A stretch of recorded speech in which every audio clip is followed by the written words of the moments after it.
Sports history to win in his very first American National. In the 125s, young Ricky Carmichael goes for a three-peat, a feat only accomplished by two others, Mark Barnett and Brock Glover. Carmichael dominated the opening round with a 1-1 sweep. He continues his string of never losing a moto at Glen Helen. AMA Motocross is next.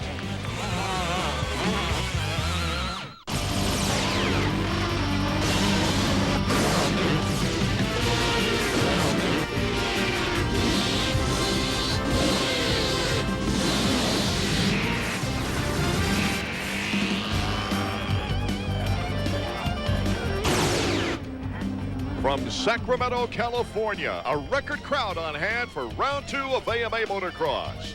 Hello, everyone. Art Ekman along with David Bailey and Davey Coombs to bring you the race-by-race action. The 125 riders now are resting at the gate. There you see Casey Lytle, Yamaha of Troy rider. Here's Talon Volan, number 711, who came over from the GP circuit to compete for FMF. And he was really the only one that gave this guy, Ricky Carmichael, any competition in round 1, as Ricky Carmichael comes off the 1-1 sweep at Glen Helen. Ricky Carmichael with the Suzuki point standings lead, 10 points over Nick Way in second place as we look at the top 10. Ernesto Fonseca, the 125 East winner in Supercross, only in 8th position. Taking a look at the starting grid now. Ricky Carmichael and Talon Volan, along with Ernesto Fonseca and Casey Lytle. Brock Sellards of the FMF team and Casey Johnson of Yamaha of Troy. Casey Johnson with a second place in last week's opener. Michael Brandis, a pleasant surprise. In talking with Ricky Carmichael, David Bailey, he was just hoping to get through these California tracks, but who can beat him? Well, there's a few guys that have a chance, especially since he's not that comfortable here on this track at Hangtown, but we're going to have to wait and see. Starts are going to be the main thing. A near-perfect day in the Sacramento area has brought out a record crowd for this one. Let's go to Davey at the starting gate. Well, last week in the 125 championship opener, as expected, Ricky Carmichael went 1-1. But the big news, as far as a lot of the teams go, was the presence of this man right here, number 711, Talon Volan, of the FMF Honda team. He passed Ricky Carmichael in the second moto. Unfortunately, he fell. I tell you what, it sent shockwaves through the 125 class. One thing to remember this week at Hangtown, this is Talon Volan's home track. In practice yesterday with Carmichael, they were going at it. If the race is as close as practice was, we should have a great day today here at Hangtown. Let's take a look at the track map, David. Well, first of all, they're going to be starting on a cement starting pad. And as they head up into the hills, you've got some sweepers back down around the lake. Great places to pass. Let's take a look at the 15-foot fall away from the rider's perspective. This is early in the morning. You see the shadows. Off over that double. As soon as you land, you got another double and into an off-camber right-hand corner. One of the more interesting sections on the racetrack. So the 125's now ready to go for moto number 1 as we get our second round underway. This time from Sacramento. You see Carmichael right near the doghouse. Fonseca just to his side, and it's Brock Sellards with the hole shot. Sellards of FMF has gotten his first hole shot of the year. Great start for Casey Johnson right there, number 16. Just like the opening moto at Glen Helen, he's up in good position. Carmichael got squeezed out in the first corner. It was even worse for Fonseca. 691 there was Carlo Cohen in second place. Then it's Casey Johnson, Casey Lytle, 3 Yamahas behind Brock Sellards.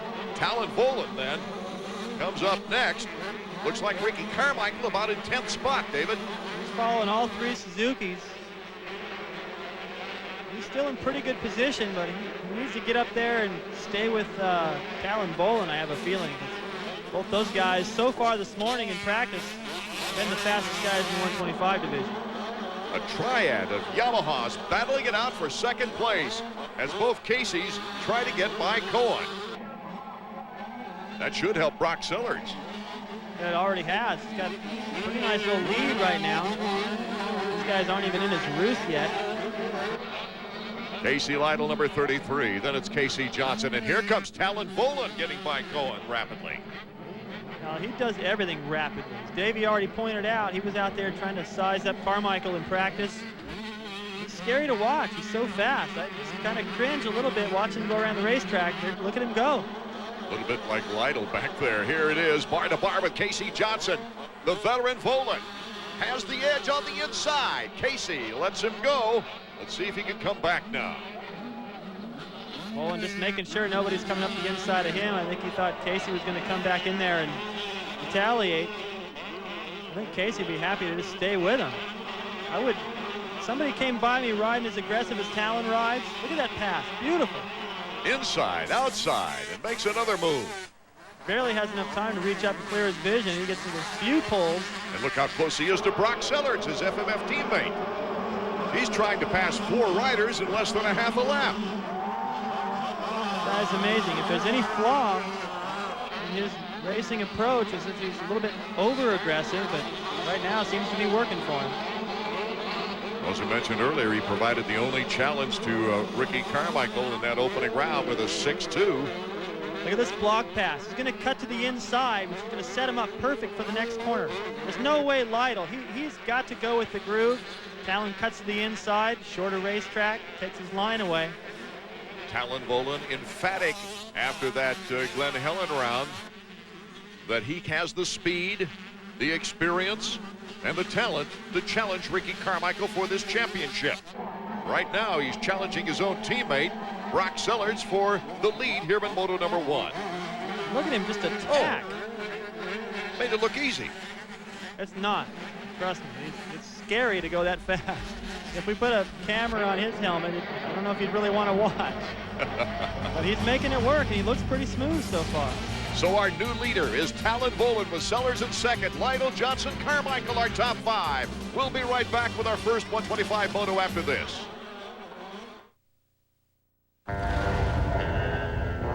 At work, they call me Pete. On my Suzuki Intruder 1400, they call me Lone Wolf. Lone Wolf on the Savage 650. Lone Wolf. Lone Wolf. It's Ms. Lone Wolf to you, mister. And quit staring at my Marauder 800. There are so many Suzuki Cruisers to choose from. Everybody can be Lone Wolf.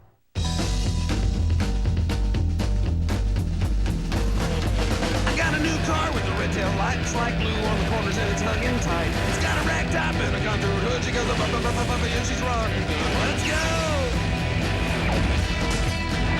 The 1999 Mazda Miata. Set it free, and it'll return the favor.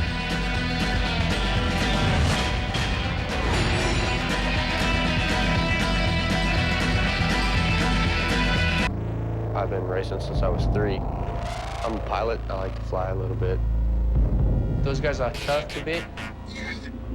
No matter what, we want a Honda up front.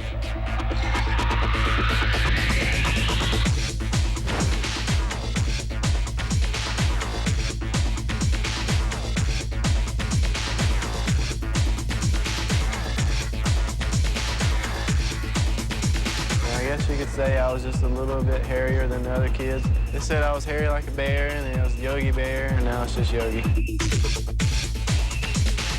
m'appelle Michael Pichon, j'ai 23 ans, j'habite en France.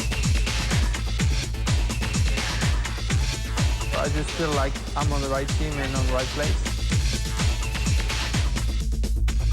Try not to think about who's behind you. You know, you try to always race in front of you. You feel like you can be free.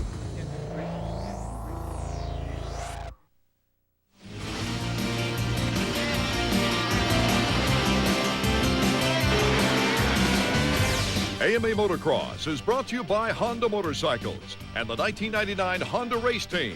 Honda, ride red. Welcome back, Art Ekman, David Bailey, Davey Coombs from Prairie City near Sacramento, California. They call it the Hangtown Classic because of a judge in the nearby area who was known back in the Wild West days for his over-exuberant sentences. Here's Ricky Carmichael. Ricky's starting to move up now. He's got his sights on the leaders. It's a pounding right there, coming up short on that double, but he still gets the drive out of the corner. Look at that. Zipping by Casey Johnson. They're going so fast down that hill. It's so bumpy into the corner. Michael Brandis getting into the scene too, David. Yep. Still riding aggressive. Impressed me at the first round, moving up through the pack the way he did. Seems to be a little bit more on pace with leaders right now. Beautiful line by Carmichael. That's a popular place to make a pass. Seems like anytime you're behind a rider and he drifts wide, if you can just hold it tight, the pass is easy. Carmichael with Brock Sellards in front of him. Talon Volan is our leader. So Carmichael in third, Casey Lytle in fourth with Casey Johnson in fifth. Let's watch Carmichael again make this pass. Watch him just leave that leg out and stay sitting down. Beautiful inside line. As long as you grip with that outside leg and keep up forward to the tank, perfect way to get through a jump like that and keep on the power. So Carmichael now approaching number 27, Brock Sellards. Sellards with his first 125 Supercross win this year. Now he's finding out what it's like to run the pace of the guys out front. He's got Talon and Carmichael who have proven themselves at the first round and so far here this weekend to be the fastest guys on 125, and he's getting a chance to run that pace, see how it feels. Not that he can hold these guys off, but it'll definitely be a lesson for him. Wow, Carmichael trying to hold that inside. Just looked like it almost overdid it. Here comes Ricky. There goes Ricky. Into second place. RC now. Not that far away from Volan, even though Volan has kept his pace up. Now, Ricky just out-jumped Sellards going into that line. It's only one line, and he was just had the nerve enough to try to beat him to the groove, and it worked. That's Pingree. And it looks like he might be injured as well. David Pingree, who ended the Supercross season with a victory. But the Primal Suzuki rider looks like he's in bad shape right now. We'll have to try to get a report on him. Ricky Carmichael, there's our leader, Talon Volan. Carmichael in second. Brock Sellards, number 27, in third. And Brandis in fourth.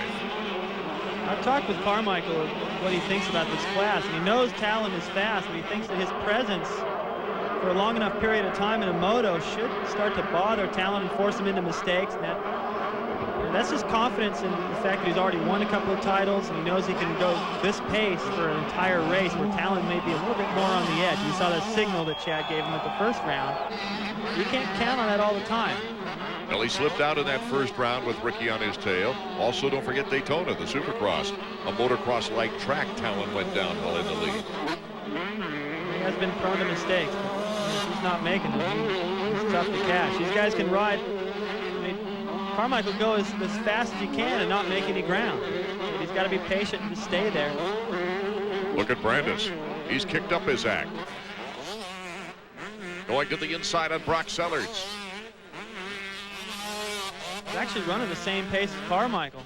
He has stayed the same gap from RC ever since the beginning of the race. Whoever Ricky has passed, he's been able to get by as well. Look at that. Just took advantage. There wasn't much room right there, and he planned ahead, squared him off, took the inside before they even got to the corner. That worked perfect.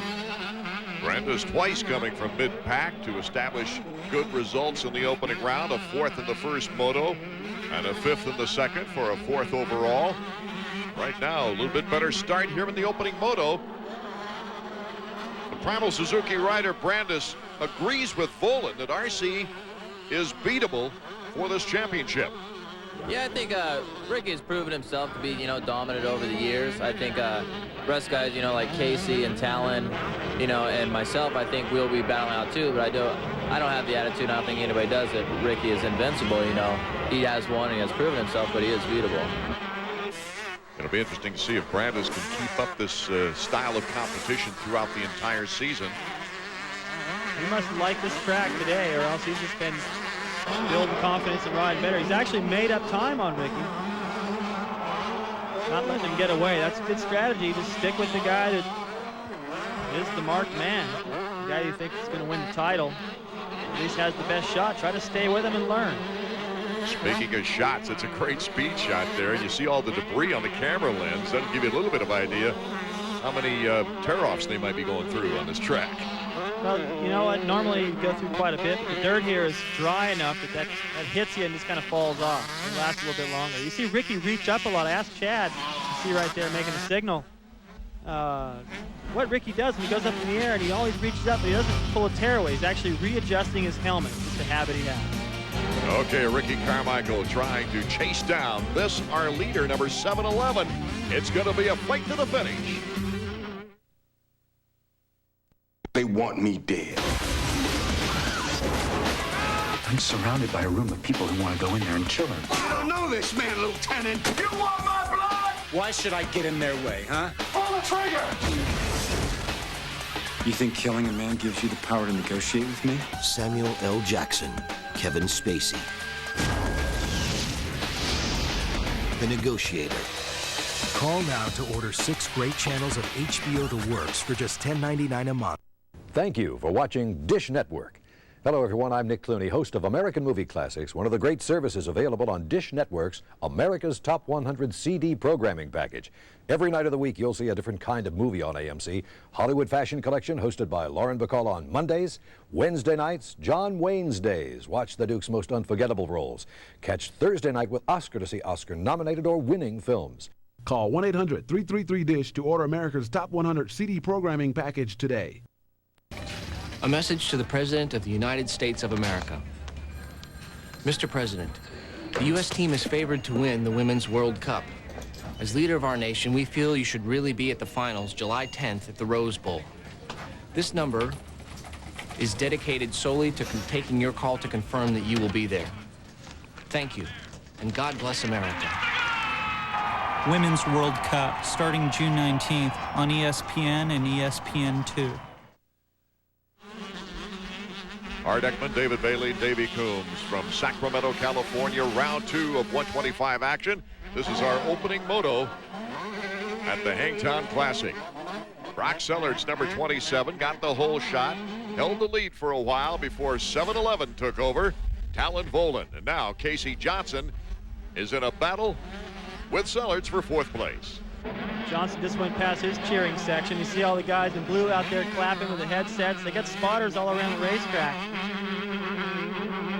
And poor Sellards, he's riding a great race, but that's the problem when you get the whole shot and you're not Ricky Carmichael or Talon Boland. You're going to get bothered. Well, he's had some enduring battles here already. But he's still running a fast pace, so regardless of whether he's able to hold off Johnson here or not, he's still going to be able to go sit back in the pits and think, you know what, I'm riding as fast as I've ever ridden. I got to see what those guys look like. Next time it'll be a little different. He had a 6th and a 7th place moto in the opening round. There you see Ricky Carmichael. Carmichael feeling great, getting back in that 125 machine after a rather disturbing Supercross season on the 250s. Right now, RC's just trying to get in position to put some pressure on Talon Volan. Before race time, we talked with our leader about this blossoming rivalry. I mean, I'm sure he's number 1, and I knew he would be the guy to beat, but I'm not scared of him or anything, and I feel motivated, and I'm going to work hard, and I'm going for this championship. Volan taking the lead away from RC during the 2nd moto of the season's opener confirmed his passion. I was just really confident in the first race. You know, I didn't know the riders that I was racing. A lot of new young kids coming up that I didn't even know their names, but the result was still top 3, and from that point on, I know that I can be very competitive to win the championship, so I'm very confident for the rest of the season. And, you know, the harder I work, the luckier I get, and I'm working really hard right now. Talon's Supercross experience was a tough one, since the only double he has seen in 8 years was the one he ordered at a Wendy's drive-thru. You know, in Europe, I moved over to Europe in '92 after racing here, and it has really been good for me financially, and I really learned a lot, and I've really improved over the years of being there. Real strong outdoors, and we just didn't get off to the right foot in Supercross, so we took a little time off, did some great training, and I think we'll be ready. I think everybody's going to see a great series this year. Going to the GP scene in Europe in 1992 was a good business move, but getting the opportunity to come home fulfills his original dream. My first priority in my life was to win national titles, and then it changed going over to Europe. And but your deep down priority was to do that. So an opportunity is sitting in front of me every week right now. Talon returns to a very familiar track today. I like Hangtown track because this is where I originally started racing at, but my favorite part's maybe the double downhill, the turn before it. It's real nice, spectacular, and it's fun to do. You guys think alike, David Bailey? Well, that was a section I really wanted to look at during the track map. I thought this is a neat perspective for everyone to look at home. What you really can't tell is how far down that drop. If you don't make it, it's a big valley in between those two doubles. The final lap, Ricky Carmichael is right there. He's got a chance against Talon Bolin, that's for sure. Casey Johnson coming up on Brock Sellards. So Brock still isn't. That poor guy has just been hounded this whole time. Here goes Johnson, and Johnson taking over 4th place. Sellards, though, in the top 5. Good race for Sellards. Well, he held off Johnson for a while. Still got that 5th position. That's one better than he's ever finished in a national if he can hang on. Look at here, Scott Sheik, number 26. The Split Fire Pro Circuit team making his move up the ladder. Getting by Buddy Antonez. Oh! Ouch. Buddy Antonez, number 54, the 3-time Arena Cross champion, regaining the advantage. Oh, that could have been ugly. That's just one of those ones where you go, I don't know how I saved it, but good thing he didn't go down. He'd probably gotten run over, too, because all those guys are right behind him.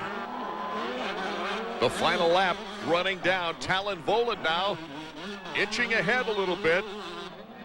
This could be his first moto win, returning to the national scene. Ricky Carmichael has given him all kinds of pressure. And this time he didn't crack. Now listen to how excited the people are. Hometown boy. That's where he started his racing. The checkers for Talon. Ricky Carmichael in 2nd place. Both these guys putting in a great ride, but Talon has got to be ecstatic right now. He did not get rattled with RC's presence. A tremendous ride for Talon Bolin. Brock Sellers, Danny Smith, Nathan Ramsey with their best motos of the year. Let's go down to Davey Coombs now, talking with Ricky. Ricky, tough ride. Talon Bolin was going really fast, but you stayed calm, you stayed in control. Very close second. Yeah, it was close. You know, I wish I could have beat him, but I mean, I came from behind and caught up to him, so I'm not worried about the speed part. You know, I got that, and you know, I've won 2 of these championships, and I know what it takes to win them, and you know, I can be consistent every race, and I should have no problem. But I got a little tight as soon as I got by Brock. My left arm pumped up, and I mean, I was riding behind him, but I couldn't give it the extra effort to pass him because I felt like I would have crashed, you know, because my hand was slipping. But you know, it'll be a different story next moto. A very determined Ricky Carmichael, challenged beyond his comfort zone by number 711, Talon Bolin. A great win for Talon. Let's go down now to Davey Coombs, who's with our victorious rider. Talon's awful hectic down here in the winner's circle, but I just want to tell you, congratulations. You just beat the fastest 125 rider maybe this country ever produced. Yeah, I'm very happy, you know. I did a lot of training before the race, and I'm really, really determined to win this championship. So, like I said, the harder I train, the luckier I get. So just keep training hard, and hopefully I'll keep getting lucky. You had a good start, but then Ricky came at the end, all kinds of pressure. Yeah, it was riding hard the whole way. I think our speed's really equal. I saw that yesterday, so I knew it'd be a tough race. Didn't want to let him by, so just hold on. How'd you feel at the end of the moto? I felt really good. It's pretty easy compared to the GPs. We do so much riding on Saturday and time, and in 40 minutes it's so tougher. This is so easy for me. All right, well, good job. We'll let you get ready for the second moto. Thank you. We'll find out just how easy it will be for number 711 as number 1 tries to get back on the winning track. When we return with our second moto of 125s from Sacramento, California.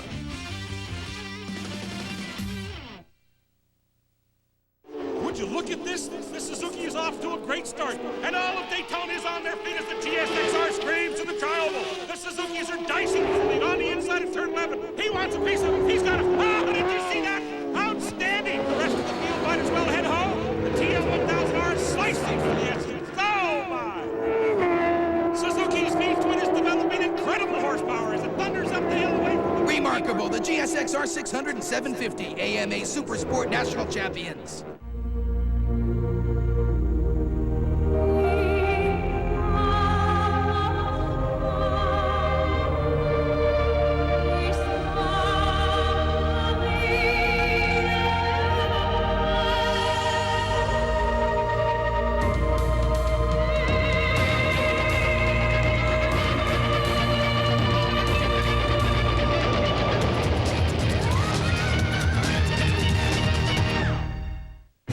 ESPN Sports Century's 50 greatest athletes. His statistics spoke for themselves. Over 40,000 yards passing, 290 touchdowns, and 3 Player of the Year awards. But a former teammate described him best.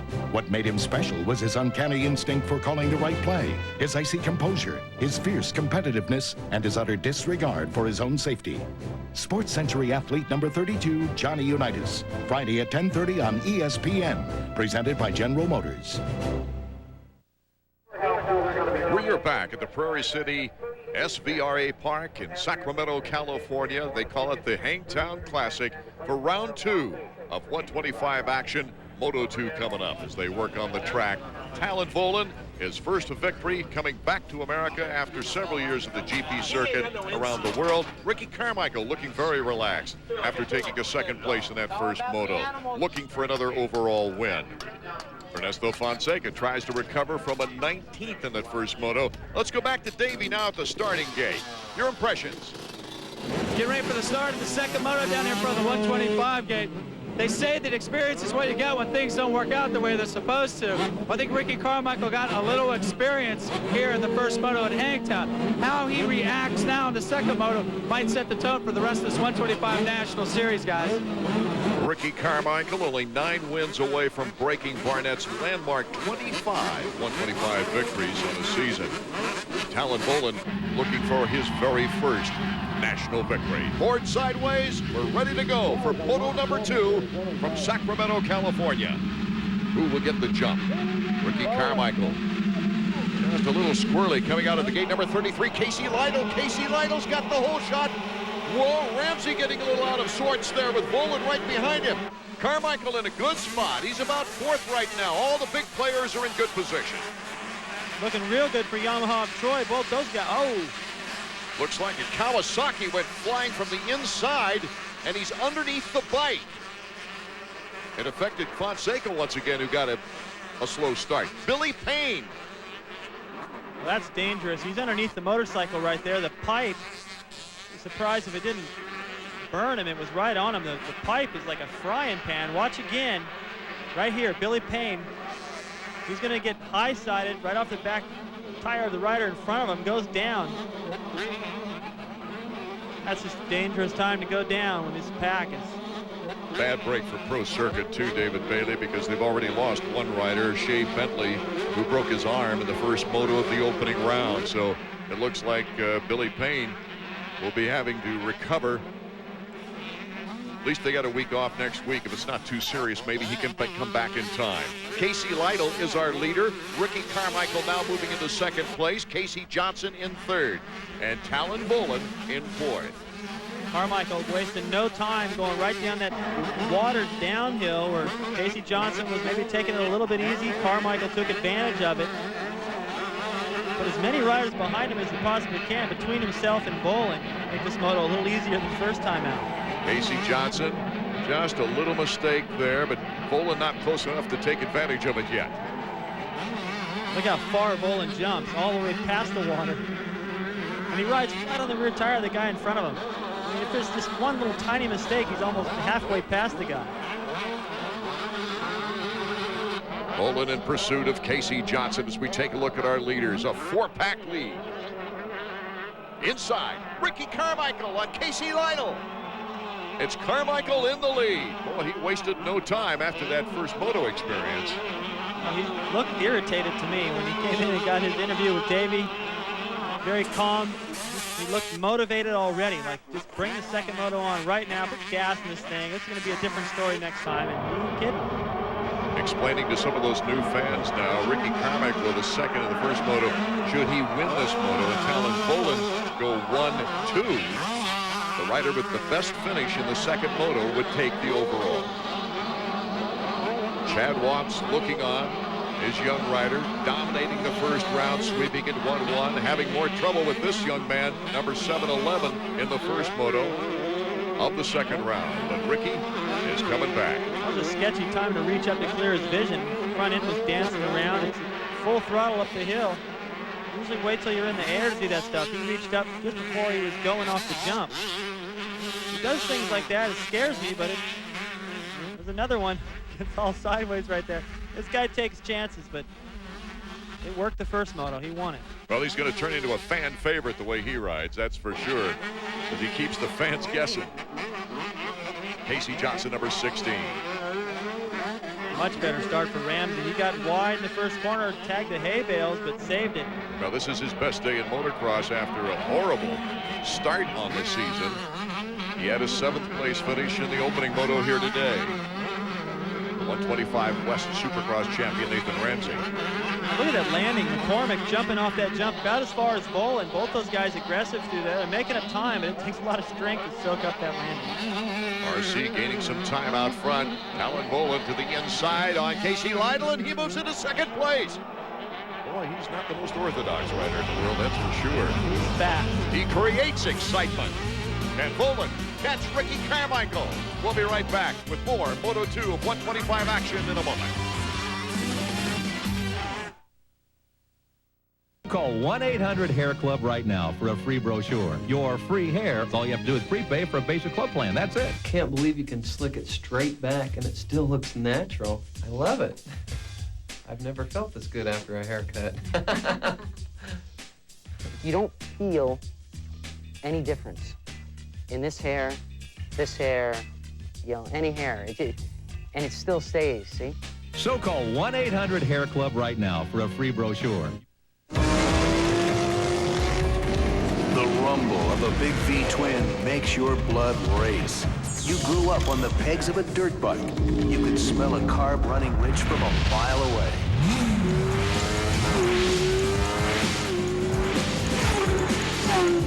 Call 1-800-994-3664 to find out how you can become one of the best technicians in the world. Motorcycle Mechanics Institute. 2 teams, 1 cup. Hockey's ultimate prize. Stanley Cup Finals, Stars, Sabres, Game 3. Next Saturday at 8, only on ESPN.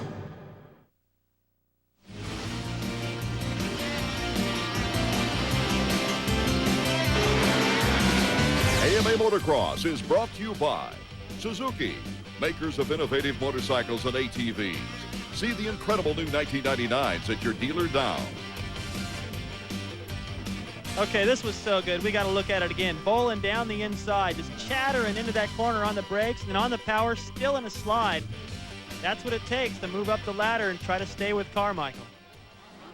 Incredible how this guy holds onto that machine sometimes at the speeds that he's going. It's a lot like Hannah. Just he wants to win. It's total determination, and he's not worried about physical fitness. You heard him after the first moto going, "It's easy."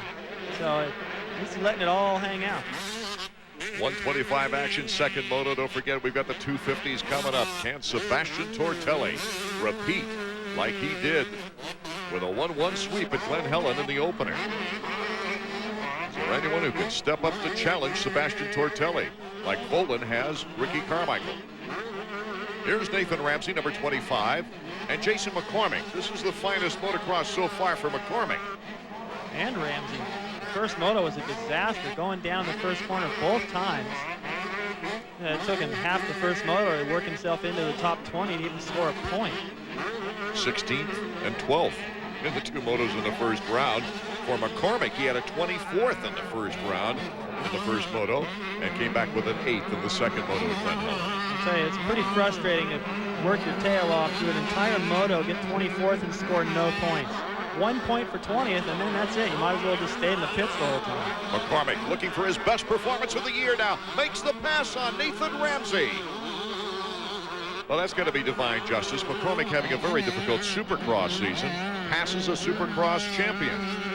This goes to show. Ooh.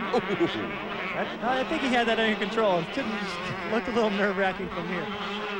Go back and look at McCormick's pass up the inside. Makes it look pretty easy, but let's look at something else. Okay, they're in deep ruts right here. See his foot? He's got to keep it pretty high, a little higher than normal because he's down in a rut to clear that inside berm. Just another one of those little things you don't really notice when these guys are at speed. Jason McCormick, number 36. He's looking like he's getting it together. Well, anytime you move up through the pack and pass somebody like Ramsey, that does a lot for your spirits in the sense that this pace, so much of it's mental. thinking good thoughts right now in that helmet. He should keep moving forward. It gives him a lot of confidence to build on in the rounds to come. That kind of confidence he showed us at Washougal in his home state a couple of times. Well, that's a perfect example of the mental aspect. I mean, if you can go to a particular round and pull off a great performance, then that performance is in there the rest of the time. It's a matter of getting your head right. Ricky Carmichael, our leader. And he's really starting to pull a lead now on the rest of the crew. Well, his lines look good.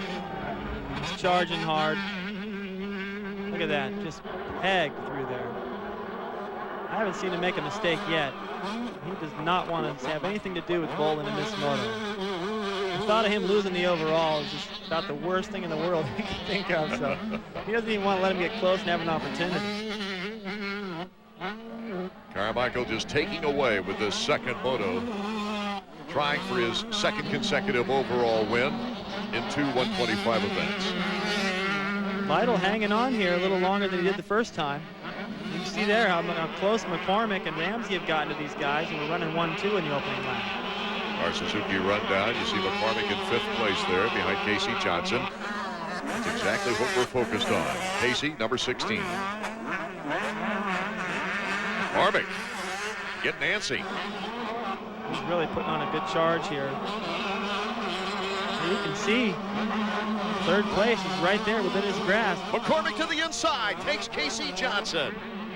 In all fairness to Casey Johnson, and I don't mean to take away from anything of Jason McCormick, but Casey's still trying to recover from that Supercross injury. And Jason McCormick, he's come to race here today, and he's taking on Casey Lytle now for 3rd. There's another section where McCormick's making up time, and I agree with you, Art. Casey's just trying to race his way back into shape. And McCormick is just on fire this moto. Everything's coming together. Watch the way he goes around the outside, misses all those braking bumps. Sets him up perfect for that pass. If Casey would have drifted a little wider, that would have been over with. The battle for 3rd as Carmichael has run away with the lead. Look at that. McCormick, that was an easy one compared to the last 2. It looks easy, but he was very aggressive. It's hard to hold the bike tight when you're going that hard. Here comes Casey Johnson. Casey Johnson passes Casey Lytle as we get set for a break, but the checkers are going to be flying for the 125s when we return.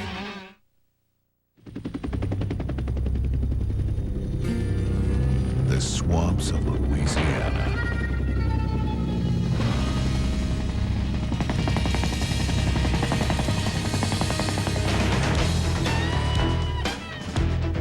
There's only one reason why we would bring Honda ATVs to a place like this. To see if they could get out.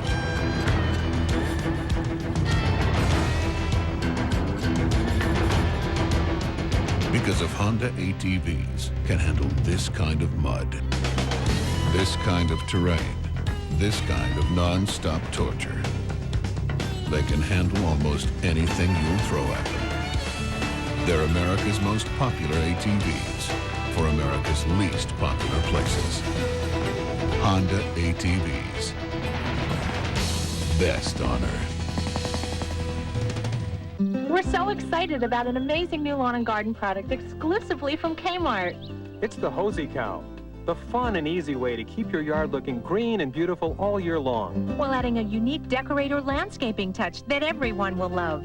Ordinary sprinklers are clumsy and awkward and don't do anything to liven up your yard. But the Hosey Cow is exciting and fun, guaranteed to brighten any surroundings. Just plant Hosey Cow's feet in the ground, attach it to any standard garden hose, and turn it on. Watch its tail wag as your lawn gets perfectly and evenly watered by the Precision Sprinkler Unit. It's only $24.99 from Kmart.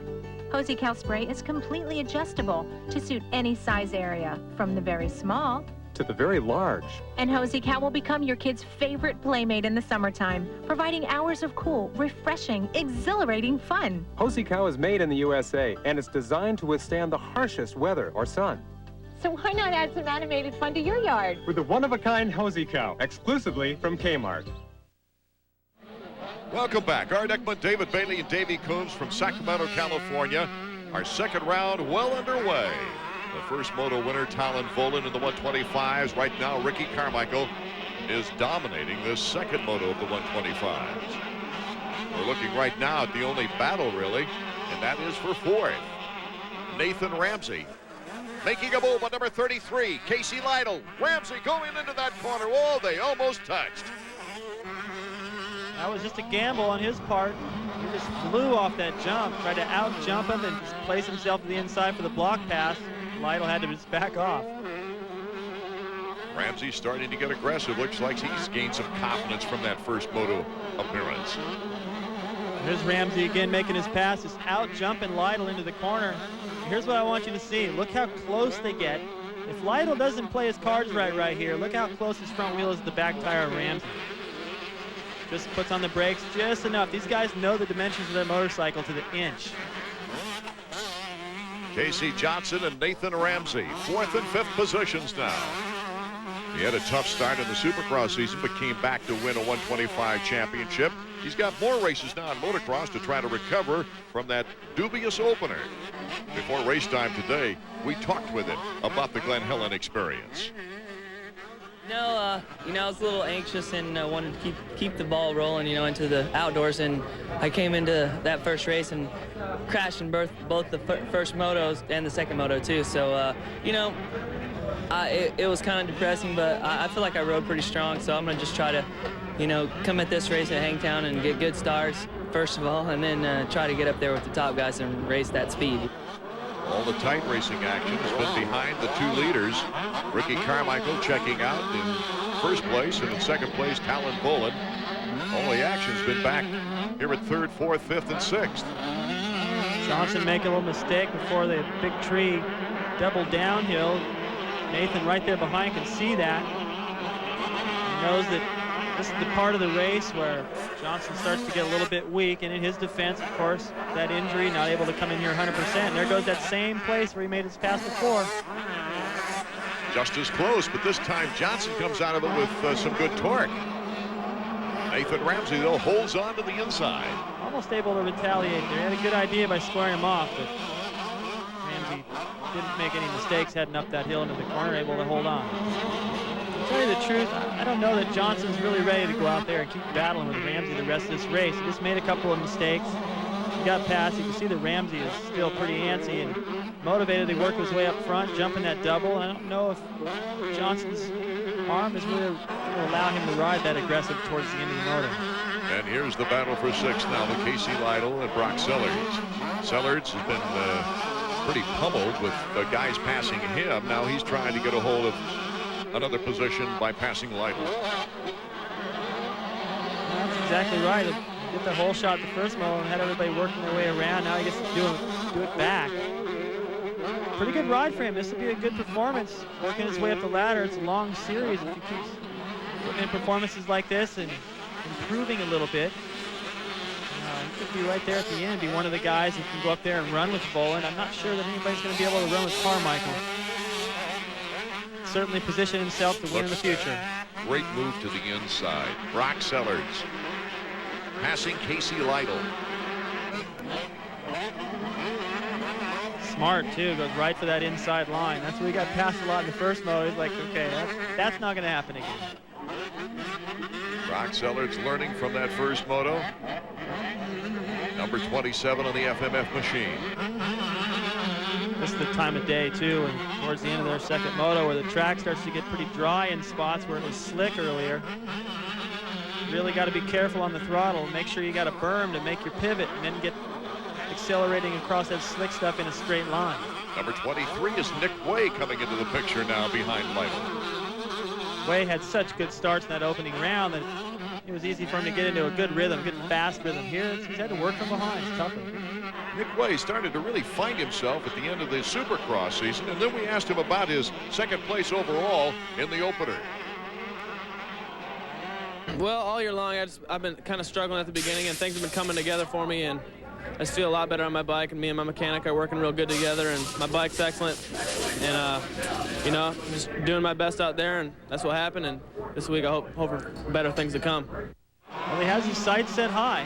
That opening round, getting both hole shots really helped him get out front and establish a good rhythm in this series. And today it's been a lot tougher, but he's still charging forward. He looks aggressive to me right here. Very young rider with a lot of potential, Nick Way, out of the state of Michigan. We'll be right back with more 125 action from Sacramento right after these important words.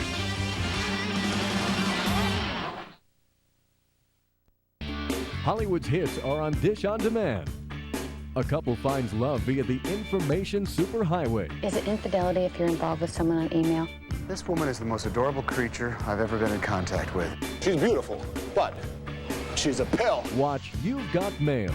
A gang of infants take over the town. We're just having an adventure, that's all. Hang on to your diapers, babies. We're going in. It's the Rugrats movie. See Adam Sandler deliver the big hits. Smelled like you could use a shower, oh, Dinky. Everybody else got friends, Mama. I just want some too. You gotta defend yourself here, Bobby. Catch The Water Boy. Brad Pitt brings a strange romantic twist to the screen. I'm in love with a man, but I don't know who he is. You're not dead. He's just a kid in a suit. The suit came with the body I took. See Anthony Hopkins in Meet Joe Black. Hollywood hits on Dish on Demand. You won't believe your eyes. Yeah, you know, every once in a while it all just comes together and you do have that perfect show. Bob Lee had one back in '89, Steiner had his in '91, Dan had one working last season. It got crazy out there. During the commercial breaks, the crew, they wouldn't talk to him. Kenny wouldn't even look at him. It was intense. And that, of course, is the sort of thing that can't never happen in a playoff race. What did he just say? That's a double negative. At the end, he just let it get away from him. For the Suzuki flashback, we turn back the pages of time to 1997 at the Hangtown Classic. Jeff Emig, on his way to the 1997 250 national title, wins the first moto. The significant pass on the last lap of the first moto, Greg Albertine setting himself up for the overall, passing Larry Ward. Second moto, it was Greg Albertine battling Doug Henry. Henry's machine smoking, so Albertine not only battling the rider, but also the smoke. The second national 250 victory for Albertine. While we were away, this was the pass. Nick Way on Casey Lytle. Almost hits his back tire, but cuts to the inside. Block pass, takes over the spot. Nick Way taking over 7th position as we go back to our leader, Ricky Carmichael, in the Suzuki stopwatch. Get an idea of the interval of time. This is a lap for Jason Thomas, and it is a long way back to second place in Talon Bolin. About 12 seconds or between 11 and 12 seconds to second place, and then another huge gap back to third, David Bailey. That's just frustrating. You come around, you're that far behind, you're just going, oh man, and it's been an amazing ride for McCormick there, going by about 27 seconds back. And he's got to think, geez, I'm that far behind, and one of my best rides of the season so far. That's how good Carmichael is and how fast Bolin is. Johnson, Brock Sellers going through the picture. So about 44.62 seconds back to 9th place from our leader, Ricky Carmichael. Carmichael has been absolutely flawless in this second moto. And get under the power through that berm. It's starting to get choppy. You can hear it. He steals a glance over his shoulder as he goes down that downhill double just to see where Talon is. As Ricky Carmichael circles the track, let's check in with Davey down in the mechanics area. Wow, Chad, looks like Ricky came out firing this moto. What did he talk about between motos? How did he feel? Well, after the first moto, his left arm pumped up. He's holding on a little tight. So he just relaxed it. Dr. Pagan drained the blood out of it, freshed it in and out. So, I mean, evidently right now things are going pretty smooth. As long as it keeps continuing this way, then the outcome should be pretty good. And here's Ricky Carmichael's teammate, number 25, Nathan Ramsey, on the move.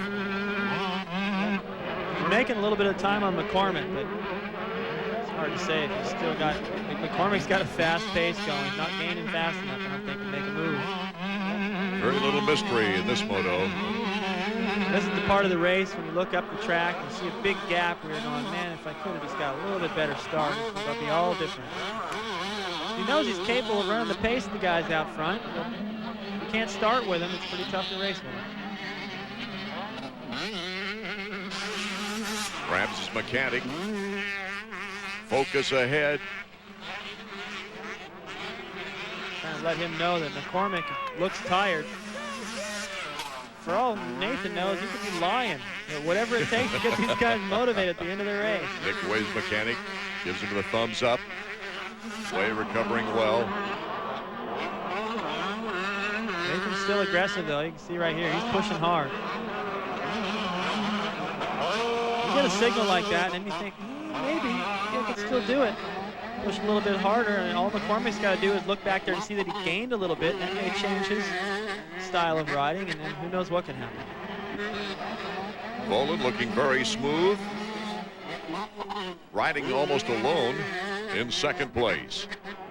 Davey Coombs is with his brother right now, Tyson. Davey. Obviously, Carmichael came out with his best game so far in his second moto. How do you think Town will respond in the last half? Yeah, Ricky's riding real well right now. He got off a couple spots ahead of us, got to the lead and stretched it out quick. We're hanging in there, but it looks like we're losing about half a second a lap. At the halfway point right now, I'd say we'd probably just have to settle for second and take our points. For some reason, I can't see Talon Boland settling for anything, David Bailey, but he knows that Ricky Carmichael has got the big edge on him right now. He's still riding aggressive. You know, he doesn't want to. One thing you don't want to do is just settle for second and make that lead huge. You want to stay pretty close so that Carmichael can't go back to the pits and go, I have that guy. I mean, you used to have him looking back on, man, he was still pretty close. I won the moto, but it wasn't that much of a blowout. David, the pit board for McCormick saying breathe, and I guess it's kind of unusual, but you do forget to breathe in certain situations. Sure, especially in Supercross. But out here, you see the rider looking a little bit tight. You just want to remind him, try to keep him relaxed. Lots of AMA Motocross action ahead on the season. Check out the location nearest you. We'll be right back.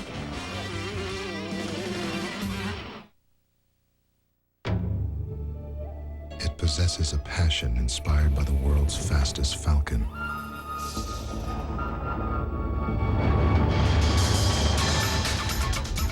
And a history that could only come from Suzuki. Introducing the incredible GSX 1300R Hayabusa, the largest displacement sport bike Suzuki has ever built. It's proof you don't need wings to fly. Golf Digest presents 50 ways to lower your score. To get greater distance, turn your right foot out. For a better backswing, don't slide. Turn your hips instead. Now, lower your score, drive longer, hit straighter, and play your best golf ever with the 50 new stroke-saving tips in every Golf Digest. Call now for your risk-free trial issue. If you like it, get 11 more issues, 12 in all, for just $19.97. Plus, get this stroke-saving video free. Call 800-417-1200.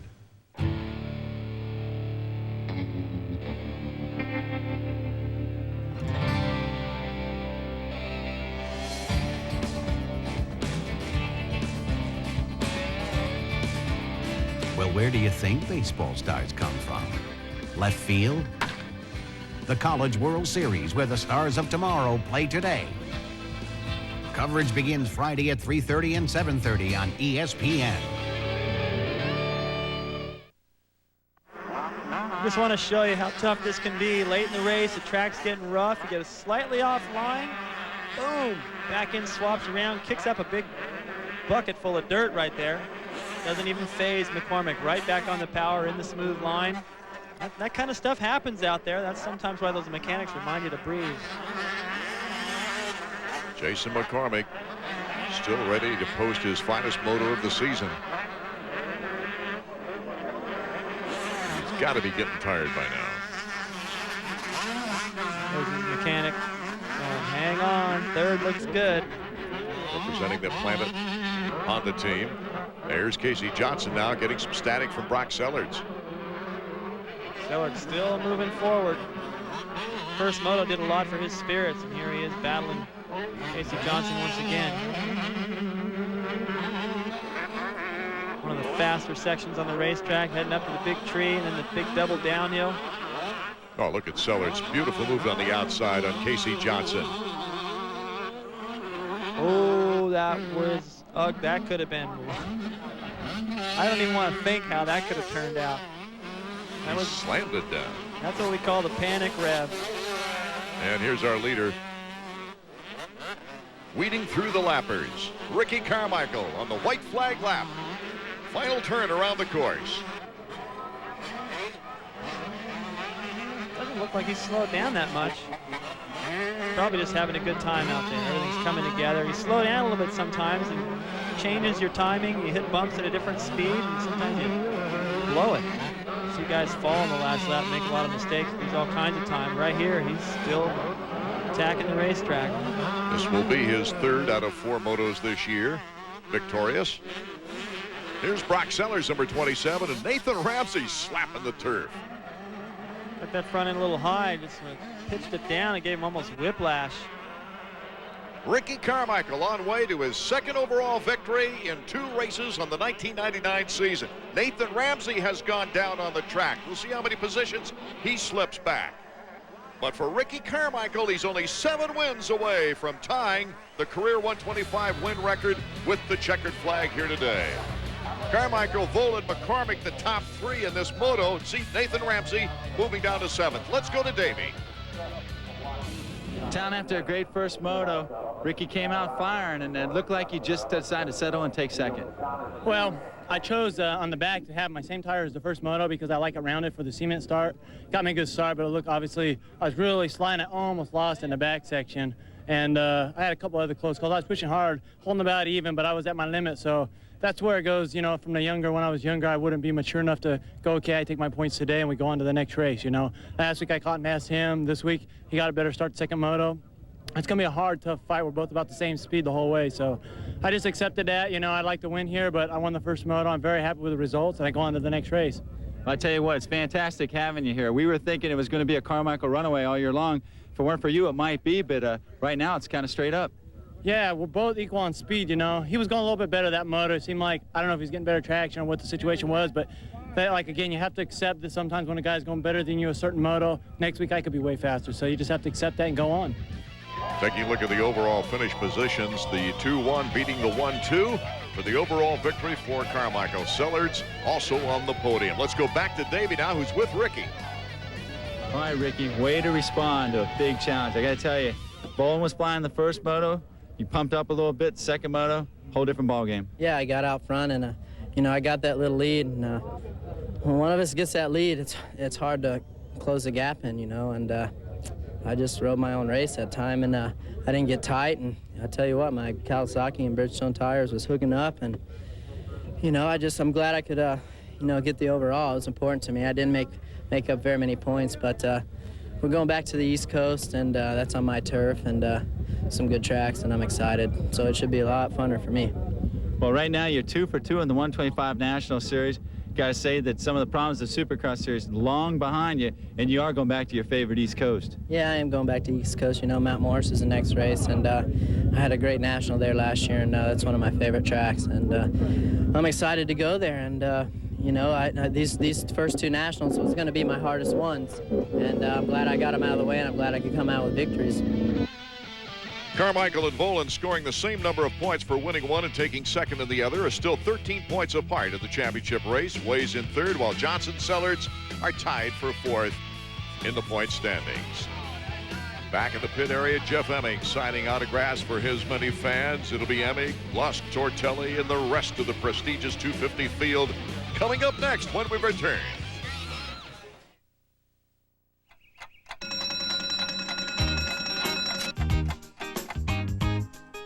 Lots of big pressure coming in from the west. That's going to bring in all that great big sunshine. That's your big forecast. Now, get out there and make it a big day. It's easy to spot someone who rides a Yamaha Roadstar. With its huge 1600cc engine, it's more than the world's biggest V-twin cruiser. It's the big stuff. It's perfect for those little rides into town. It's the big stuff. Discover the amazing training secrets of America's finest baseball school in an exciting instructional video. Baseball World's Defensive Drills video features professional scout and instructor Tommy Mansky and the same techniques that produced his back-to-back-to-back AAU national championship teams. Collegiate Baseball Magazine's editor calls it a masterpiece, the best drill video ever produced. This video is endorsed by top professionals like superstar Fred McGriff. This is an instructional video that gets results. The Defensive Drills video benefits players of all ages and ability levels and makes a great gift too, so call now. The X Games. The only extreme event that matters.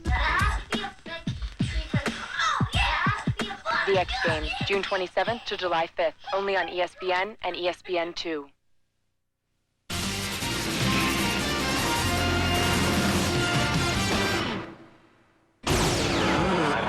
Welcome back to Prairie City SVRA Park, better known as the Hangtown Classic, as the 250s getting set for their second round of action on the 1999 season. Looking down the line, there's Tim Ferry after his outstanding top privateer Supercross year. Brian Berry, John Dowd. Dowd still hurting a little bit. That shoulder still very tender. Larry Ward sitting next to Steve Lamson, two very good friends. As we take a look at the point standings, a 16-point advantage after Sebastian Tortelli had that 1-1 sweep in the very first round. LaRocca, Bichon, Lusk, and Hughes fairly close in the points, but of course Hughes is not with us going back to the GPs. The defending champion, as we look at the starting grid, Doug Henry, Ezra Lusk, Jeff Emig, very disappointed in his first round, but Tortelli, of course, just the opposite. Kevin Windham having problems with a thigh injury in Moto 1 last week. Larry Ward hoping to rebound after a so-so performance. As we take a look at the rest of the starting grid, Greg Albertine has always done well. John Dowd won his first 250 National Motocross right here at Hangtown. That was, of course, in the mud, and Doug Henry also picked up a national win that day. And as we look at the rest of the 40-rider field, one big contrast from 1991 when the Russian River overflowed its banks and horrible, cold, wet weather. In fact, a lot of the factory riders didn't even want to go ride. We've got a bright, sunny day here at the Hangtown Classic. Well, you can see they're putting water down now on purpose. They don't have to wait for Mother Nature to do it. And you didn't see any umbrellas at the first round. It was pretty breezy and cool here today. I think towards the end of the races, because of the heat, you see some fatigue. Kevin Windham back up to par now after getting a bruise in the thigh in the first moto last week. Sebastian Tortelli, what a great story that was in dominating his round. Let's go down to the gate and Davey. Down here in front of the starting gate, they're getting ready to begin the first 250 moto here at Hangtown.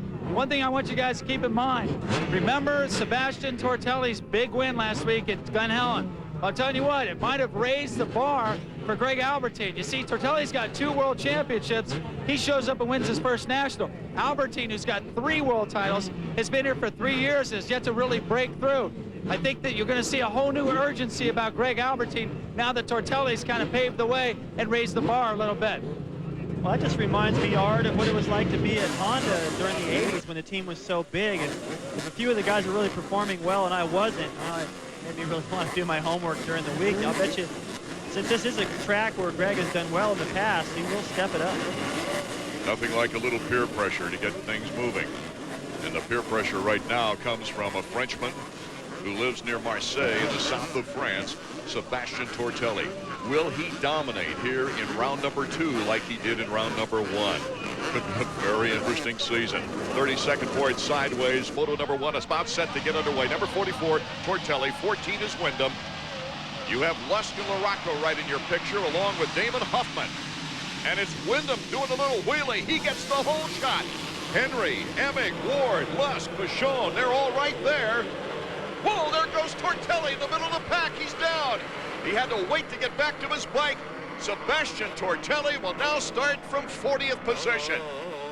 Well, at least he kept the bike running, so he's not going to be too far back. Could have been a little bit worse. Seems to be okay. All this been in that front number plate. But let's take another look. See Tortelli right here. He's high-siding on the back end of it looks like Jimmy Button right there. Button doing a good job of saving it. And Tortelli lucky not to get run over by that pack. Conspicuously absent, of course, is Jeremy McGrath, retiring for the season after Glen Helen. Tortelli had 2 bad starts in the opening round, David, but nothing like this. Well, he definitely could come through the pack, but I think in round 2, everyone's pretty much got things sorted out. I know they're going to be looking for him as well. Probably be a little bit more aggressive towards him. 7, Larry Ward. There's Emig behind Ward. Number 5, Mikel Bichon. But our leader right now is Windham with Doug Henry, number 1, the defending champion, behind him on the 4-stroke. Well, a much better start this time for Lusk. He's up there now.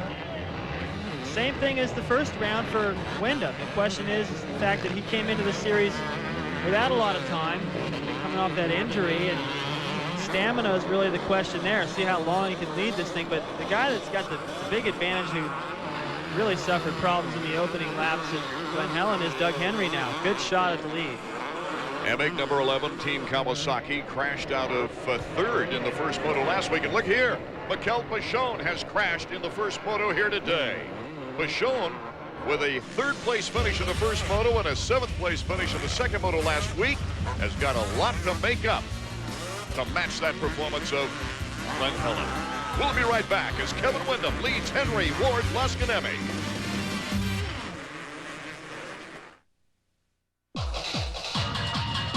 At a standstill, it might be compared to other sport bikes. At top end, it might be compared to other sport bikes. But at each and every mile per hour in between, comparisons become insignificant specks in the mirrors. The TL1000R, the only one of its kind on the track, from Suzuki. I loved Texas. All of them. The brownstones.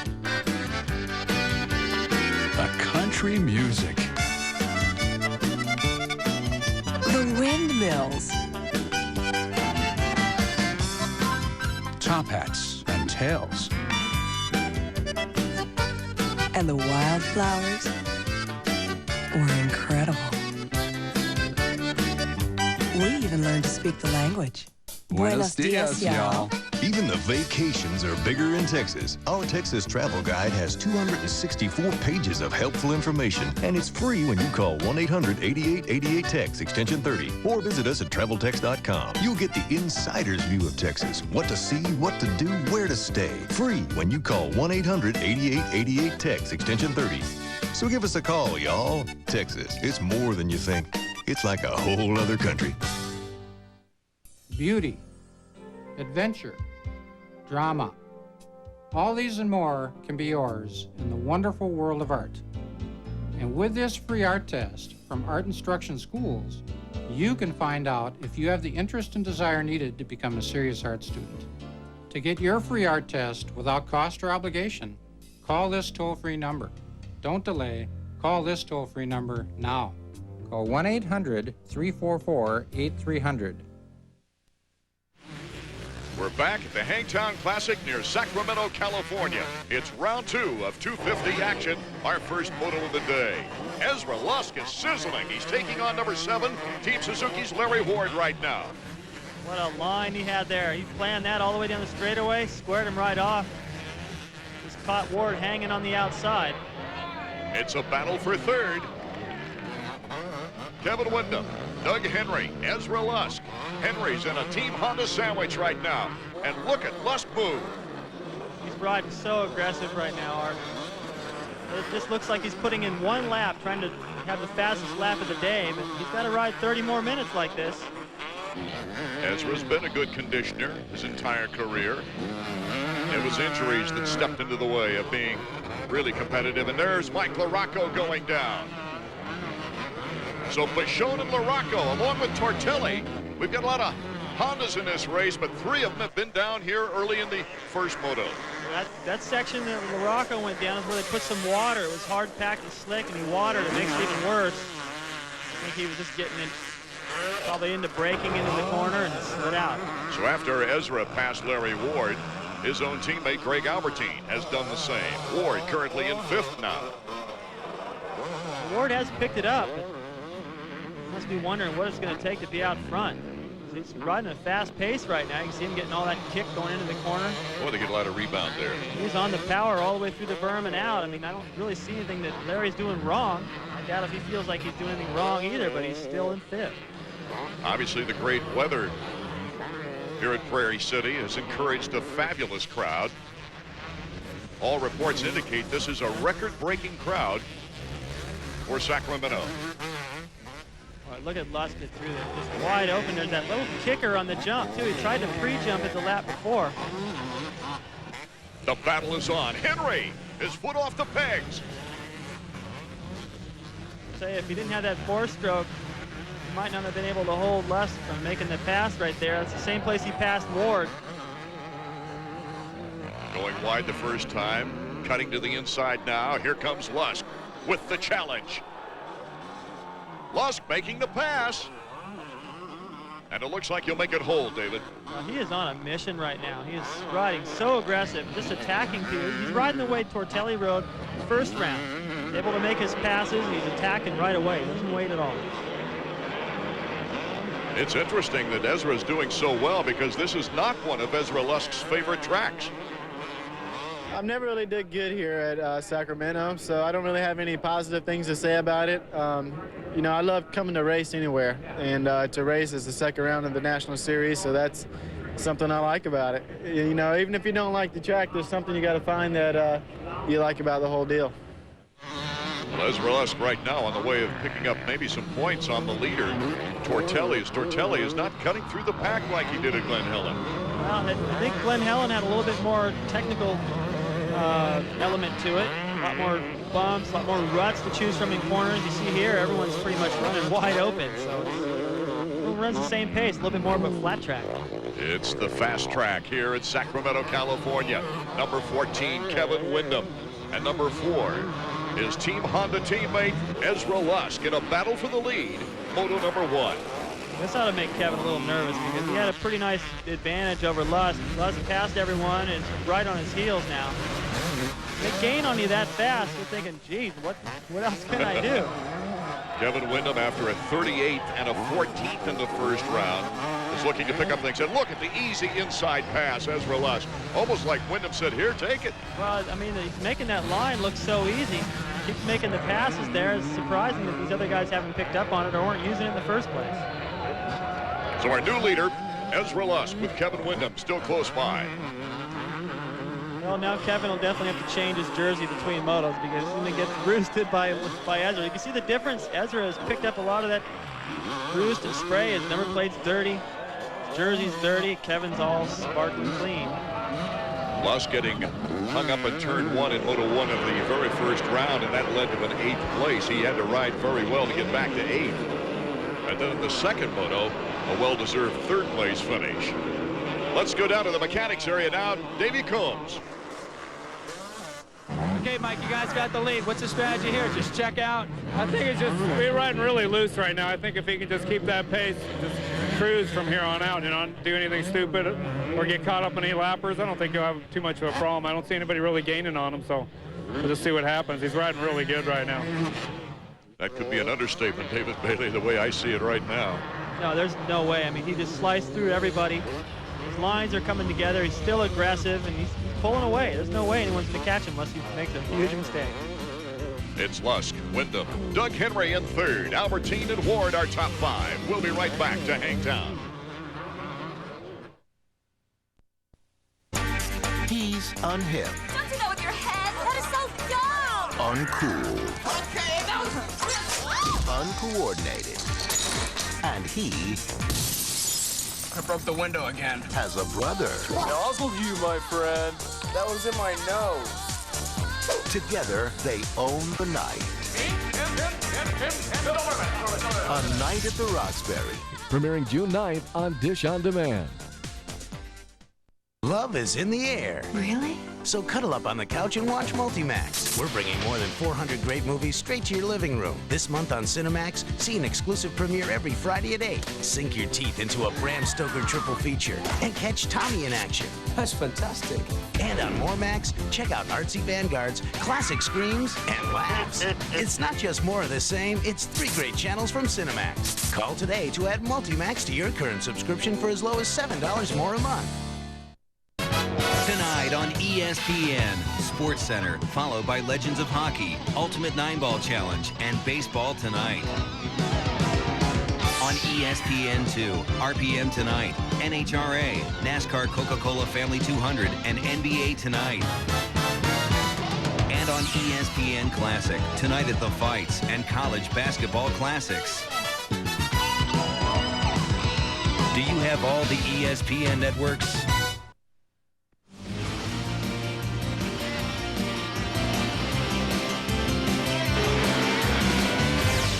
AMA Motocross is brought to you by Mazda. Mazda, get in, be moved. while we were away. This big pass for 5th place. Well, watch Emick. He's already looking to the inside, squares it. He's the master of taking advantage of a rare line, making it work for a pass.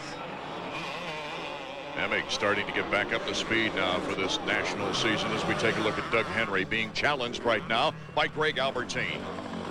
Albertine looks like he's on the same mission Ezra Lusk was on earlier. I think it's the case that if you've done well at a track before, you come in there with a little bit more confidence, ride a little more aggressive. Plus, I know he's disappointed with his results from the first round, and he's going to attack right now. To the inside, Greg Albertine makes the move. Albie, with the 1-2 here last year, took 2nd place behind Jeremy McGrath. McGrath had a 2-1 to take the overall title. Ironically, that was the only win McGrath had last year, as he only raced 3 races before the navicular bone injury sidelined him for the rest of the motocross season. Right now, we're looking at Team Suzuki's number 8, Greg Albertine, and you'd think with a 2nd and a 1st place finish in the last couple of years here, this could be one of his favorite tracks. We asked him about the Hangtown Classic. Yeah, I do. I like Hangtown a lot. You know, it's not even my favorite track, but I really seem to go well here, and my speed seems to be great. I think 2 years ago I won by 20 seconds over Amick, so hoping to repeat that today. Greg Albertine with the 1 win here at Hangtown, the winningest rider here in Sacramento. Teammate of yours, David Bailey, Rick Johnson with 4. Well, I know I gave him 1. No, I never really liked the track here that much. It's just fast and hard packed, choppy, and sweepers. I just always felt like I was in the wrong line. I only had 1 good event here in '84 on the 500. I had a good battle with Brock, and other than that, I was just kind of happy to get past him. As we saw the rundown of the 40 riders, John Dowd looking like he still has that sore shoulder. He's having problems right now. As Kevin Windham in 2nd place, and Windham has seen his teammate Ezra Lusk just check out on him. Right now, he's got to be a little bit more worried about Albertine coming up from behind than his teammate. Like you said, Lusk is gone. He can't really focus on him anymore. Tortelli has made a lot of progress since we last talked about him. Here he's battling for 8th against Jimmy Button on another Yamaha 4-stroke. But Tortelli showing us the great maneuverability and speed that he has in the outdoors. He makes that look easy. He just doubled up that hill and got around him. And the thing that Tortelli must just hate about Button right now is it seems as though every time he gets around Button, he's looking around for him and trying to cut off his line and ride not his own race. And it was Button that he high-sided off the back of. It wasn't Button's fault that he went down, but it seems like every time he gets near this guy, there's some sort of trouble. In the first moto last week, Tortelli passed 9 riders in 3 laps to get back into contention. In Moto 2, he started out in 15th and won the moto. Yeah, he can come through the pack. There's no doubt about that. But here, it's like I said before, everyone's running a little bit faster pace. Not as many places on the racetrack where you can go that much faster than anybody else because it's all pretty smooth and fast. But he's still carving through impressively. Windham and Albertine. Albertine making the move on Kevin Windham for 2nd place. Same place he got Doug Henry. That time Kevin, just like Doug did earlier, just drifted wide into the corner and just handed him the inside. It's a better line when you run by yourself, what Windham was doing, but when you got somebody like Albertine, aggressive, he'll dive in there and take it from you. Albertine now trying to get some space between 2nd and 3rd as we take another look at that inside move. Well, watch right here. Kevin's going to try to, he did a good job to try to retaliate and square him off. Right there, he should have just gassed it right back to the outside. He'd had a better shot at trying to cut back underneath. Albie was ready for that. He cut it up tight as well. Boy, what good camera work showing us the speed that they get here at the Hangtown Classic. Greg Albertine in 2nd place now. In our Suzuki trivia question, if you were listening earlier, you will know which 2 privateers won their first motocross on the same day at the same track. We'll be right back.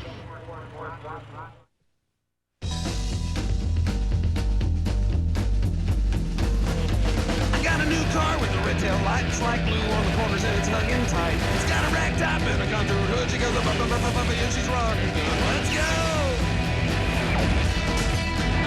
The 1999 Mazda Miata. Set it free, and it'll return the favor.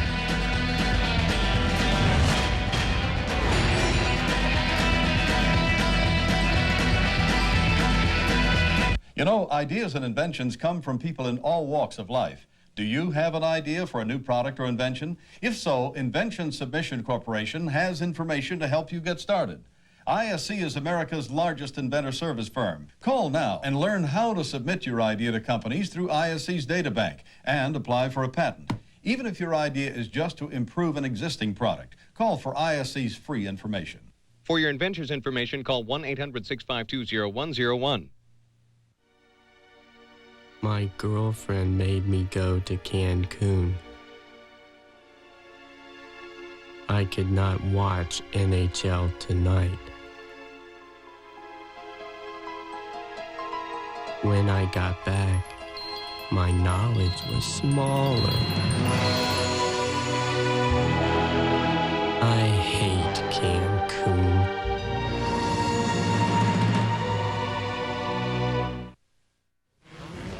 Welcome back to the first moto of 250 action in round 2 of AMA Motocross. Here is our leader, Ezra Lusk. What a great job he's done out in front. It is the final lap for Ezra. And the trivia question, which two privateers won their first motocross on the same day at the same track? It was right here in Sacramento, John Dowd and Doug Henry. Hard as we watch Lusk here, I mean, it doesn't look like he's slowed down at all. He's still putting in as fast a lap time this last lap as he did the entire race. Ezra Lusk on his final lap. This would be his first moto win since May 25th of last year at Mount Morris. Oh, he finally slows down. He looks back. Checking out his vapor trail. Ezra Lusk, the checkered flag. And a lap Mikel Pachon struggling in right behind him. So it'll be Ezra Lusk, Greg Albertine taking second place, and Kevin Windham, another Team Honda rider, in third. As we take a look at the top 10, Larry Ward slipping down to 10th, but look at Sebastian Tortelli, past 33 riders to finish in 7th. Let's go down to Davey Coombs now on the victory podium. Greg, good ride. Thanks. Yeah, it was okay. I was kind of satisfied from where I came back from. Suzuki was running great, and you know, that's why I was able to close up on the guys. I was talking to your trainer. He said all you needed was a start, and man, I tell you, you were putting on the fastest laps on the track there at the end. Yeah, I didn't quite get the start. You know, I got a little anxious again. This concrete, I'm not quite used to it, but you know, I came back strong in the end, and happy with the second. Hopefully next moto first. Well, if the second moto goes like the first one for Ezra Lusk, he will definitely shave that points lead down that Sebastian Tortelli, his teammate, has held. Let's go back to Davey now, who's with Ezra. Yogi, that was an excellent ride, man. Good job. Thanks a lot. I just, you know, got to thank Honda and Fox Casual Wear helmets. CTI Braces Scott, you know, and Dunlop. They just worked really well for me. And, man, I got a good start, and I just charged from the beginning. Had some pretty good lines there in that mud when it was muddy at first, and felt good. I know that you had a little battle going with your teammate Kevin and also Doug Henry, but at the end of the moto, you're kind of riding your own race. What do you have left for the second moto? You know, I think I got a lot left. I think the track's not really that rough today, and I had a good lines. I tried to save a little bit of energy, but there at the end, I got in a lot of lappers, and I had to try to pick it back up, so I pretty much raced the whole time. You told us before the moto you weren't sure how you felt about this track. Like it a little better now? Yeah, you know, like I said, I always got to go out here with a positive note, and I'm just here, I'm happy, I'm healthy, and I'm racing really good, and I'm just having a lot of fun. He looks pretty relaxed as we get set for round 2, moto number 2 of the 250 action when we return to Sacramento. Remember when ice cream cost a dime? And your best friend and your bike were all that mattered? Well, those days are back. For a limited time, get a Yamaha V-Star from just $89 a month. It's the Yamaha Turn Back Time sales event. So see your local Yamaha dealer today. Because you won't find a deal this good anywhere else. Suffering from the I've had it with the everyday life blues? We got a full tank of gas, 3 bottles of suntan lotion, and we're wearing sunglasses. Hit it! Then it's time you escape to Daytona Beach. There's 23 miles of sunny shores, as well as Daytona, USA. Golf, fishing, plus Central Florida's top attractions are all within an hour's drive. To find out more about all there is to see and do at Daytona Beach, call for a free visitor's guide. Daytona Beach, Big Beach. big fun. A great tradition reborn on ESPN2 Friday Night Fights. The main event live. Danny Romero takes on Enrique Jupiter in a 10-round super bantamweight bout. Plus Butterbean. Friday Night Fights, Friday at 9:30 on ESPN2. Welcome back to the Hangtown Classic. And earlier today, some of the greatest cheers came not for Ezra Lusk, but for a young man named Julio Leon of Berkeley, California. Make-A-Wish Foundation made it possible, as his wish was to take a parade lap with Ezra Lusk. And he had a pretty good bike there he was on, too, the 125 of Dallin Bolin, as we get set for our second round of action in the 250s. Well, here's what I'm wondering. Can Tortelli finally break through, get around the first lap in the top 5? If he does, he and Lusk are going to go at it. Lusk seems determined to win today. 30-second board is up, and when that goes sideways, the gate will drop from 5 to 10 seconds. And we will have our second moto underway here at the Hangtown Classic. Okay, they'll be revving up now. Let's see who gets the whole shot. Who will get the break? Where's Tortelli? Tortelli, not a very good start. That's Doug Henry on the 4-stroke, getting the whole shot. That's Jeff Emig in second place. He took the inside line. Almost looked like he had the whole shot. Whoa, look out! Ezra Lusk goes down. Tortelli's mixed up in it. That slows him down. Well, he's in double digits in his start right now. It's actually not a bad start for Tortelli, but it's disaster for Lusk. He won the first moto. He's going to have to come from last now. And Albertine Pashon also mixed up and held up in that crash. What a bummer for Lusk, first moto winner. The pack is already gone. There's Albie. He's still yet to get going. These guys are 1-2 in the first moto. That'll certainly make the overall situation rather interesting as a rider down. That's Motoki Tatsuyuki from Japan, separated from his Yamaha. Looks like he may not get restarted. Yeah, he seems to be in a little bit of pain. Look at Emig going after Wyndham already. And it's Henry out in front. Actually, it's Wyndham who made the pass. I thought Emig looked like he had a clear shot at second. Wyndham got around him in an opening lap. And when they water the track a little bit here and there, keep the dust down in spots, makes that first lap real tricky. Wyndham starting to put the heat on the 4-stroke of Doug Henry. And not only are you slipping and sliding here and there, but you're also trying to stay out of the roost. Good line by Wyndham there. Wyndham not quite able yet to take the advantage of Doug Henry. Henry with a 17th and 12th in the opening round. Not quite in rider shape yet. Not much seat time and practice for Henry before this season started. I think that's a blessing right now, though, Art, because what it's going to take is consistency to do well in this series. You're going to get guys winning motos and getting in the first turn crash, or even at times you can see a Japanese rider still down. That's what the flags are for. Look at that. We've got a pack of 4 up near the front. Wyndham puts the wheel out, but Henry comes back on that 4-stroke. It's Emig in third. Hey, look back at LaRocco, second overall at the first race with a 9th and a 2nd. That's going to happen a lot. So to be a little bit, take ride 98% rather than 100%, try not to make any mistakes. That's what's going to get you through this series. And that's what Kevin is forced to ride like right now with this injury. Doug Henry able to hook up after the corner. But right now, Wyndham gets the corner speed, and there comes Henry back again. Oh, what a battle for the lead. You really got to be aggressive and creative to get around a bike that's a little bit more powerful. And you can hear that 4-stroke burping its way back into the lead. It looks like Wyndham is a little bit quicker. This is what happened earlier to Damon Huffman. He gets on the gas, gets sideways. Watch it pitch him high side. No, he didn't expect that. He gets up to run back to his bike and then realizes, wait a minute, maybe I don't feel so good. He took his time getting going after that. Up with a 10-4 in that opening round at Glen Helen as we go back to the lead. And Doug Henry, boy, he's putting up a terrific battle against Kevin Wyndham. Wyndham just exploding around that corner on the outside that time to try to keep Doug guessing. Oh, Henry's having some fun right now as he retakes the lead. Henry, Wyndham, Emig, Ward, and Lamson are top 5. Back to Hangtown's Classic in a moment.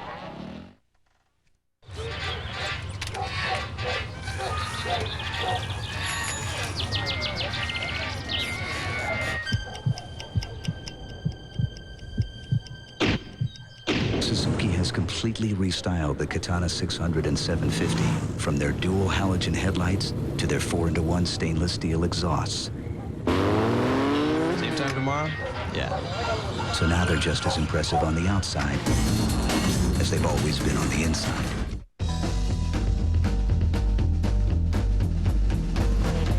I got a new car with the red tail lights like glue on the corners and it's hung in tight. It's got a rag top and a contoured hood. She goes up, up, up, up, up, and she's rocking.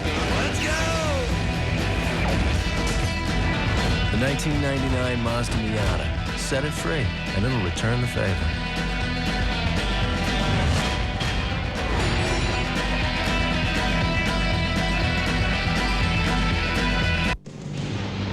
Migraine pain, the blinding light, the nausea, the piercing pain. You may think nothing can help the pain, but the power of prescription Zomig can. For most types of migraine, Zomig is clinically proven to relieve migraine pain after the attack is underway. That's the power of Zomig. Get this free migraine information kit with savings on your first prescription for Zomig. To learn more, talk to your doctor or call 1-800-785-9452 about Zomig. Zomig is not for everyone. If you have certain types of heart disease or uncontrolled blood pressure, you should not take Zomig. Very rarely, some people without recognized heart disease may have serious heart-related problems. So talk to your doctor if you have risk factors for heart disease, such as smoking, high blood pressure, or high cholesterol, or if you are pregnant, nursing, or taking medication. Migraine pain? Get the power of Zomig now. Call for your free information kit and savings on Zomig. Welcome back. The battle for first has been absolutely wonderful here in round two, the second moto of the 250s. To the outside, Kevin Windham, number 14 on the Team Honda. On the inside, Doug Henry, Team Yamaha on the four-stroke. It has been back and forth.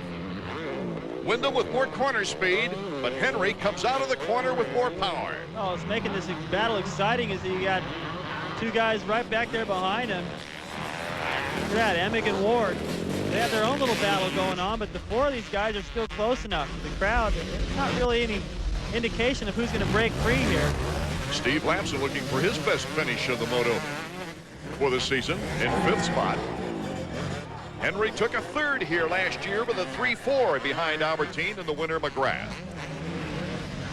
A great opportunity for these guys to steal some points, get into the run in here. Both Emick, oh, actually all four of them, they really need it. Lust, Albertine coming from behind, Lust, or Tortelli rather, mid-pack. Looks like they'll be able to do that. David, it's interesting to see the riders that are stepping up to the plate right now, even though Tortelli dominated so much in that opening round. Who will come out of this bar-to-bar situation? Kevin Windham, number 14, now takes the lead. Can Henry come back? I don't think so. I think Henry was doing about the best he could do to try to keep Kevin back there. Now, you see, Kevin's already got about almost a second already. He's going to try to check out. Looks as aggressive as Lust did in that first moto. Look at him. He's just on the power, looking great lines. Now he can take the line he wants to take. I think Doug was taking up all the best ones.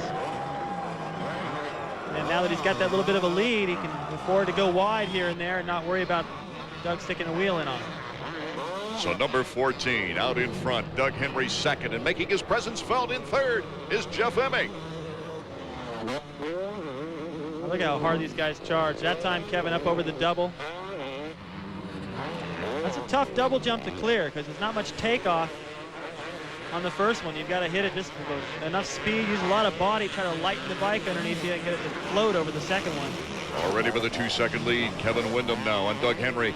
Emick to the inside on Henry. Oh, they almost touched tires. Emick taking over 2nd place. And Larry Ward now has his target next on Doug Henry. And just in front of those guys, you can see the way Kevin went around that corner. He took perfect line coming out, got himself a straight shot, cleared the double. The Mazda Chaparral Yamaha of Steve Lamson. And then Jimmy Button of Team Yamaha on another 4-stroke. A little better shot this time for Jimmy. Remember in the first moto it was Tortelli and he getting together, so he didn't get a very good start. This time a little bit farther to the front, but still not the kind of start he would like. Button with a 14-5 in the first round as he got the whole shot in that second moto last week. That's a nice line right there. You can hear it working the throttle a little bit. Got out of the corner with a little bit of acceleration and backed off just to let that rear wheel track across the rut and back on the power. Well, the way Emig is riding, Wyndham's going to have to keep up his pace. That's a difficult thing to do, is it not, David? It is. Anytime you got to run this pace for 30 minutes and you got somebody gaining on you a little bit or staying the same, you worry about them a little bit. You try to ride your own race, but you can't help but just glance over your shoulder once in a while and notice he's still there. And the battle with Lamson is on right now. Here's Mike LaRocca, number 3, Tortelli, number 44, in a battle for 6th place. He closed on these guys fast, and he's got number 17, Raynard, right there in tow. Both those guys riding a faster pace than these three in front of him. So now it's Button, LaRocca, Tortelli. Tortelli already getting by. Takes care of Lamson on the inside. Watch him go to work. I mean, he is just so good at passing people. Boy, you'd think this style of track, too, just fits what he had to compete with last year and years prior in the GP circuit. Yeah, a lot faster tracks, maybe not quite as rough. Yeah, back in the 70s, early 80s, it was the opposite. In Europe, the tracks were way rougher. Every time we went over for the Trophy to Nations, I mean, maybe it was just the tracks we ended up on, but it seemed like they were a lot rougher, rockier, more difficult. Look at LaRocca. LaRocca making the move now on Jimmy Button. Takes over 5th spot. Button still between LaRocca and Tortelli. Like I said in the first moto, it seems like every time Button and Tortelli get together, there's a little bit of some blocking going on. Guys looking around at each other. Let's see what happens this time. Tortelli to the outside. Whoa, little fishtail, but he holds on to the control. What finesse through those corners. Tortelli just blasting through that corner so fast. Jimmy didn't do anything wrong. It was just Tortelli that went through there with all the speed. He's never ridden a Honda before this year. Very grateful for his team's support, as he talked with us earlier. You know, everybody's out there, you know, helping you and pushing you to get a better bike and just feel comfortable. So, I mean, I just feel like it's great to have a team who support you. Like, you know, they're just into the race and they want to give you the best, and they're just pushing hard to give 100% of themselves. It was a learning year in Supercross for the young Frenchman, but he expects a top 3 performance out of the Nationals. The win last week at Glen Helen, a great way to start. I didn't know what to expect exactly, and I was like, big question for me, and because I never ride with none of these guys. Motocross is like, that's what I know how to ride, and that's where I feel comfortable on the bike. I'm doing outdoors since I'm a kid, and since I'm riding since 6 years old. Beating Stefan Everts in the last moto for the GP 250 title last year was a biggie on Sebastian's learning curve. You know, that was a very hard season, and I learned a lot from last year. And I know that's going to help me a lot this year already. Sebastian and his fellow Frenchman Jean-Michel Bayle are the only riders to win the first moto they entered in this series. But that's where the similarities end. I have a different style of riding than GMB, that's for sure. But, you know, I'm thinking like each person have their own career and do, you know, their own way. The only area that has made Sebastian Tortelli human so far this year is his starts. He puts the pressure to improve squarely on his own shoulders. I have everything in my hands to make it happen. David Bailey, number 44, Sebastian Tortelli, as he tries to hold on to Mike LaRocca right here and challenge LaRocca. He sure is a warm, interesting individual.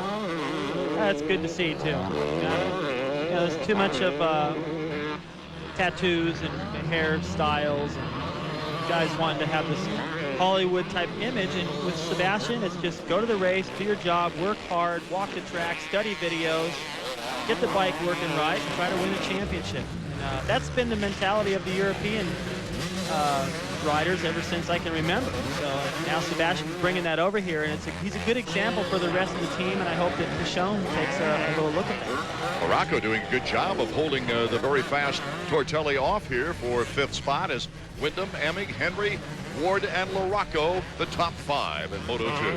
This should be a good fight because LaRocco's just as aggressive as Tortelli, but remember Tortelli was mid-pack, so he's had a great ride up to this point.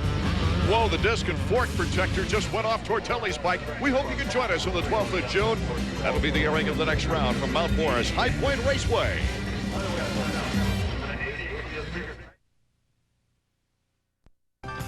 Tired of mailing your Dish Network check each month? Would you like an easier way to pay your Dish Network bill? With Dish Network's automated payment system, all you need is a credit card, and you can make same-day account payments right over the phone. Just call 1-800-333-DISH, then press 3 for billing and press 1 to use the system. It couldn't be easier. Some restrictions apply. Call 1-800-333-DISH for details.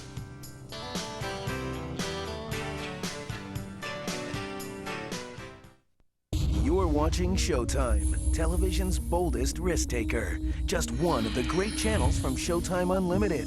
This month, watch Sundance Channel for the best of new independent film. You'll see award-winning movies, exclusive premieres, hard-to-find film shorts and documentaries. Plus, discover cutting-edge directors and hot new talent. All on Sundance Channel. Just one of the great channels from Showtime Unlimited, taking you beyond everyday TV. A message to the President of the United States of America. Mr. President, the U.S. team is favored to win the Women's World Cup. As leader of our nation, we feel you should really be at the finals July 10th at the Rose Bowl. This number is dedicated solely to taking your call to confirm that you will be there. Thank you, and God bless America. Women's World Cup, starting June 19th on ESPN and ESPN2. Art Ekman, David Bailey, and Davey Coombs from the Hangtown Classic near Sacramento, California.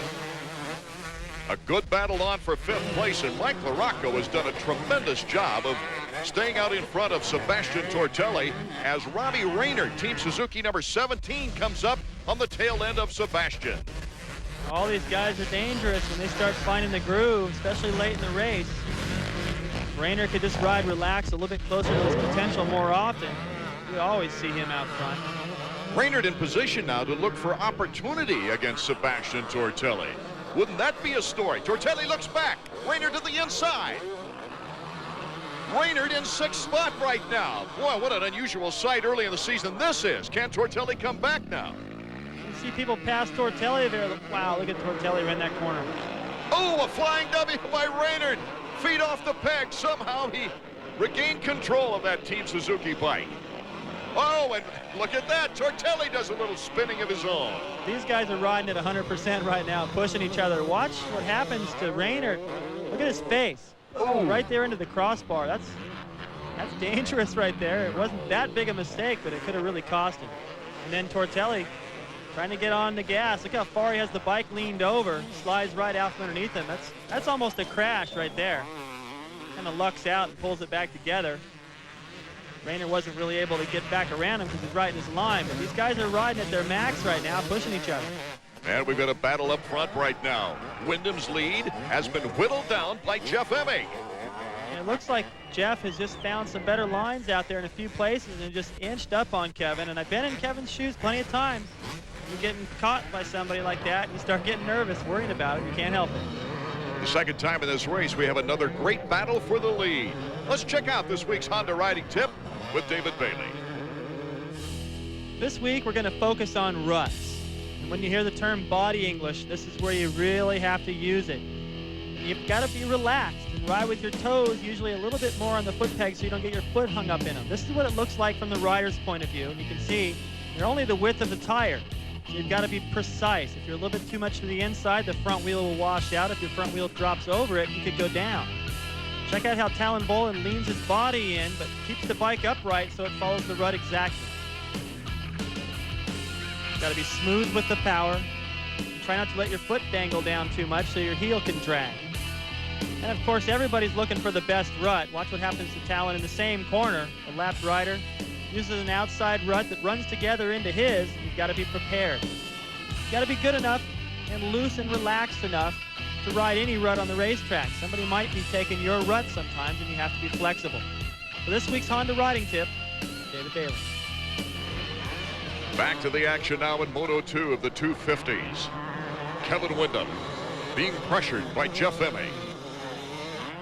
You know, Kevin still looks pretty cool. Down in that corner, he went wide, squared back underneath. He's still using the lines he wants. It's a sign that he's not riding defensive just yet. But and the battle for third is also on. 3 riders involved. Henry right now in third, but LaRocco knocking on the door. Well, took Wyndham a pretty long time to figure out a way around. Let's see if LaRocco does any better. You see right there, that's what makes it tough, because Doug's lines cross over here and there, and you can't really get a run at him. LaRocco slingshots right by him. Here comes Tortelli. Oh, Tortelli, a gutsy move. All right, we'll scratch that. It looked like they were having a tough time, and of course, that happened in our last show too. As soon as I mentioned it, they all went by. LaRocco now in third, and Robbie Raynard puts the challenge to Doug Henry next. He's right there with him. He was with that group running the pace, which was a little bit faster than that of Henry, so he should be able to find his way around. If he can't, he's going to lose those other two. Meanwhile, number 14, Kevin Wyndham, still holding on to the lead with Jeff Emig, desirous of his first moto win in some time. First moto win of the season anyway. Last year it took him 6 rounds before the first moto victory. Tortelli still hounding Mike LaRocco. Well, they've moved up a spot around Henry, but still in the same order. I think probably these guys have had a chance to ride together a little bit more during the week, and LaRocco is a little bit more keen to what Tortelli's thinking. The former 250 national champion trying to hold off the 2-time world champion. These two had a good battle last week at Glen Helen. He was running a good pace, had some different lines from everybody else, and carrying some good corner speed. So when he went by me, I dropped in behind him, and you know, I picked up my pace a little bit, and he brought me up to second. So it was good for me to get a chance to run with him and see how he rides. I've never really rode with him outdoors, so I learned a little bit and picked my speed up, and you know, I feel pretty good today. Mike LaRocco has been very consistent through the Supercross season and here in the opening rounds of the motocross season. He's showing his experience right now, David Bailey. And it's so scary coming down that downhill where the speed is so high and you're hitting these little curbs. You can't really tell just looking at it on film, but when you ride down that straightaway, you're hitting the 6-inch ledges, rocks scattered around on top of the soil, slick spots. These guys are pushing it all out. So the battle for third continues, as well as the battle for the lead. Wyndham versus Emig. We'll be right back, not too far away from the checkered flag here in Moto 2.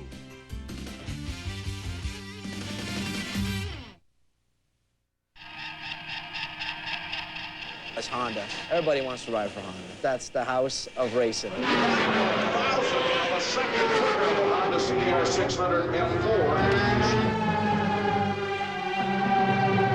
If you can't get around on that thing, you better look into another sport.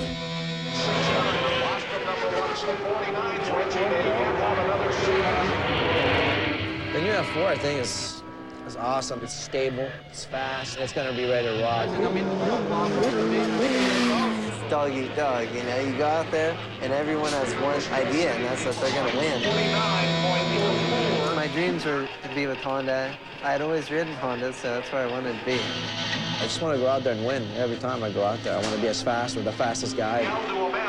Jumps ahead of the Honda CBR 600 F4. I want to have people hate me because I won't stop.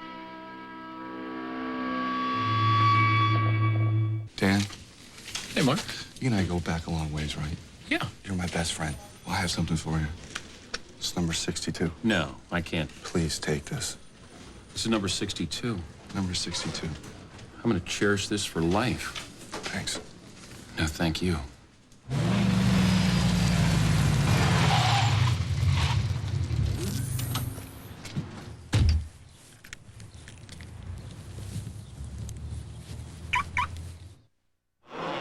Welcome back to Sacramento, California, the Hangtown Classic.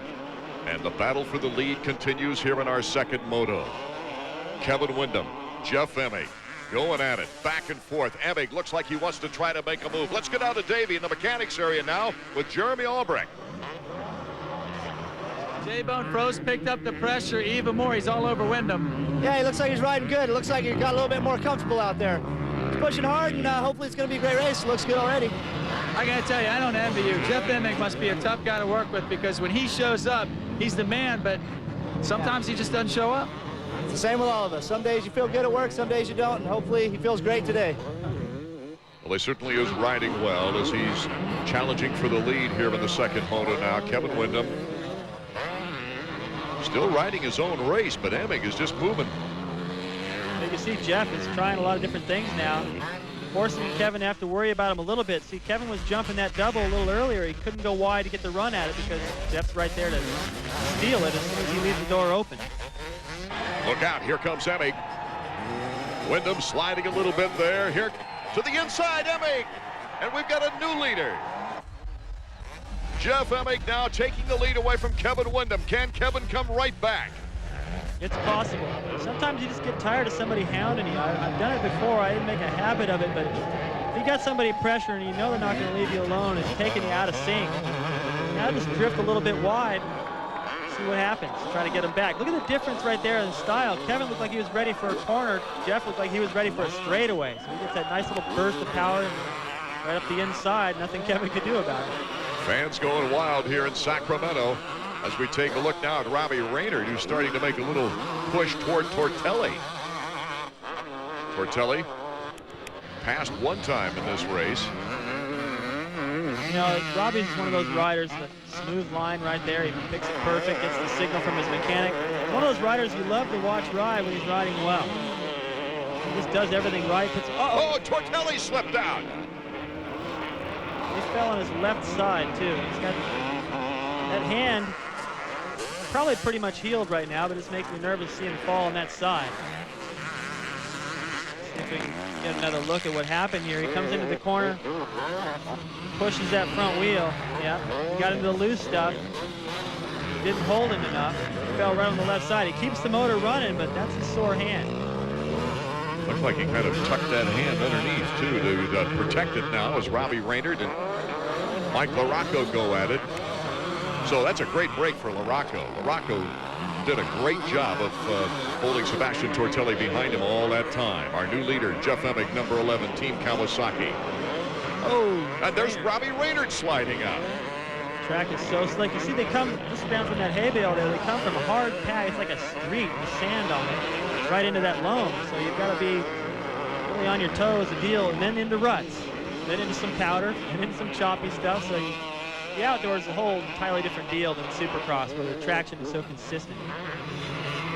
Caught Raynard by surprise a little bit there under braking. LaRocco not that far away from second place now. Well, I think Tortelli, he just had a fast pace, and it pushed LaRocco. Same thing that happened last week. Jeff Emig, our leader, with Wyndham in second, being pressured by LaRocco. Raynard is still in fourth with Tortelli behind him.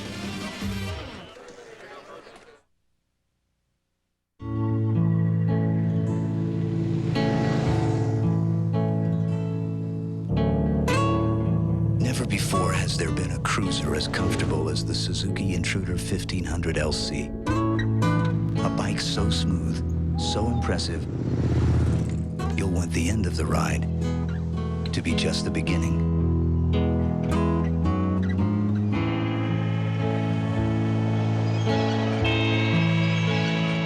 Call toll-free to get free information by mail about the Craftmatic Model 2 adjustable bed. This wonderful bed adjusts to hundreds of relaxing positions, offers optional warm, soothing heat, and relaxing built-in massage, yet costs up to 56% less than these quality flat beds. Don't pay more to remain flat. Call toll-free and get complete free facts by mail about the adjustable bed that costs up to 56% less. Call toll-free 1-800-344-8300.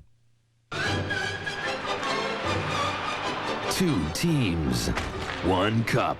Hockey's ultimate prize. Stanley Cup Finals, Stars, Sabres, Game 3. Next Saturday at 8, only on ESPN.